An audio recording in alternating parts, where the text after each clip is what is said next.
வாரத்துக்கு 5000 பேர் வந்து பயணி காத்துட்டு இருக்காங்க. காலி பணிகள் அதிகமா இருக்கு. இதெல்லாம் பேச்சுவார்த்தையில அமைச்சர் வாக்கு இருக்காங்களா? அதாவது ஏற்கனவே அந்த பிரச்சனையில வந்து டிரைவர் கண்டக்டருக்கு வேலை கொடுக்குறோம்னு சொல்லி அந்த டிரைவர் கண்டக்டர் இப்ப பிரச்சனை அட்மினிஸ்ட்ரேட்டிவ் ஸ்டாஃபே எடுக்கிறது இல்லை. அதனால டிரைவிங் கண்டக்டர் லைசன்ஸ் இல்லாதவங்க வேலை கொடுக்குறீங்க இப்படி அவங்க சொல்றாங்க. அவங்களுக்கு உட்பட இருக்கிற காலி பணியிடங்களை நீங்க நிரப்பனா இது தீர்வுங்கிறதா நம்ம பிளஸ் டூ இதுக்கு மேல போக முடியாத சில வாழ்க்கை இருப்பான் பையன் இருப்பான். அவங்களுக்கு நாங்க வந்து 20-25 வருஷத்துக்கு முன்னே என்ன பண்ணலாம்னா நான் ஐடிஐ அல்லாத மாணவர்களுக்கு சொல்லி ஒரு இதை உண்டாக்கி ஒரு கேட்டகரி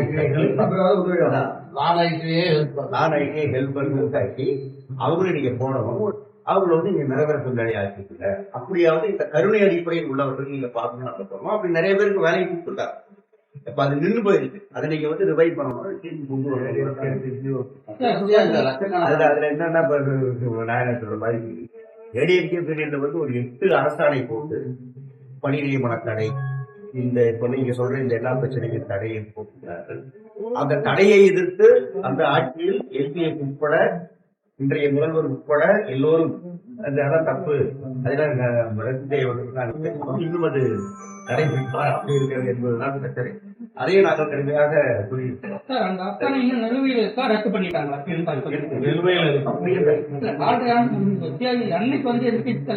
அவரே வந்து ஆதரிக்காரு. இன்னைக்கு இதனுடைய நிலைப்பாடு என்ன?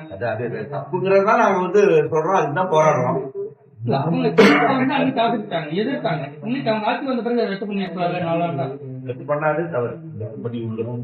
அதே போல பழைய ஓய்வூதிய திட்டம் அவங்க வந்து எதிர்த்துட்டாங்க. நீங்க ஆட்சிக்கு வந்து 4 ஆண்டு முடிய போகுது, 3 மாசம் தான். அது இன்றைய தேர்தல் கூட இது வரைக்கும் அவங்க நடைமுறை இதை எப்படி பார்க்கலாம்? அதான் அதுக்கு வந்து எல்லா தரப்பும் போராடணும். ஆர்பிஐ போராடுறோம், நாங்க போராடுறோம், எல்லாரும் போராடுறோம். போராடின பிறகு நான் ஒரு கமிட்டியை போடுறேன். அந்த கமிட்டி செப்டம்பருக்கு தீர்வு சொல்லி சொல்றேன். அந்த கமிட்டியினுடைய முடிவு அடிப்படையில நிறைவேற்றினாலும் சொன்னாரு. செப்டம்பர் முடிந்து விட்டது, கொஞ்சம் அவகாசம் வாங்கிட்டாங்க. அது வரும் அப்படின்னு சொல்றாங்க. அந்த கமிட்டி தீர்ப்பு வந்து அது அரசு என்ன செய்ய போகுதுன்னு பார்த்து நீங்க சொல்ற மாதிரி நோட்டிபிகேஷன் எல்லாம் வந்துச்சுன்னா என்ன போயிடும் 2-3 மாசம் நாள் இருக்குது நீங்க சொல்றீங்க. அது பிரச்சனை தான். அது வந்து அதுக்கு அரசு பதில் சொல்லதான் கிடக்கும்.